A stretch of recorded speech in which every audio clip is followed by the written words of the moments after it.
நீங்க பொருத்தனை செலுத்துறது இரண்டாவது வகை. உங்களுடைய பொருட்களினால பொருத்தனை செலுத்தலாம். அந்த காலத்துல என்ன பண்ணாங்க? ஆடு வச்சிருந்தாங்க, மாடு வச்சிருந்தாங்க, விளைவில் முதல் பலனை கொடுத்தாங்க, தான் செஞ்ச சம்பாத்தியத்துல முதல் பலனை கொடுத்தாங்க. அது பணமா இருக்கணுங்கிற அவசியம் கிடையாது, ஏதாவது ஒரு பொருள். ஆனாலும் அந்த பொருத்தனை செலுத்துறதுல என்ன இருக்கக்கூடாதா? பழுது இருக்கக்கூடாது. நீங்க பொருத்தனை செலுத்தலாம், உங்க பொருளால பொருத்தனை செலுத்தலாம். ஒருவேளை உங்க வீட்டுல 2 கிலோ துவரம் பருப்பு இருந்து 1 கிலோ துவரம் பருப்பு பூச்சி விழுந்து அதை கொண்டு வந்து கொடுக்கலாம், நீங்க கொடுக்கலாமா? அது கொடுக்க கூடாது. ஏன்னா அது நசல் கொண்டது, பழுதானது, அதை செய்யக்கூடாது.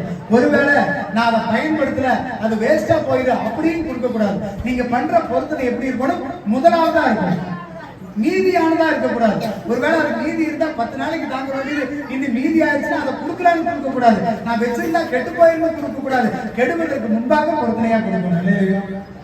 அதனால நீங்க பொருத்தனை செலுத்துறது தவறு இல்ல, பொருத்தனை செலுத்துறதுல ஜாக்கிரதை உள்ளவர்களா இருக்கணும். பழுதான ஒன்றா ஆண்டவருக்கு கொடுக்க கூடாது.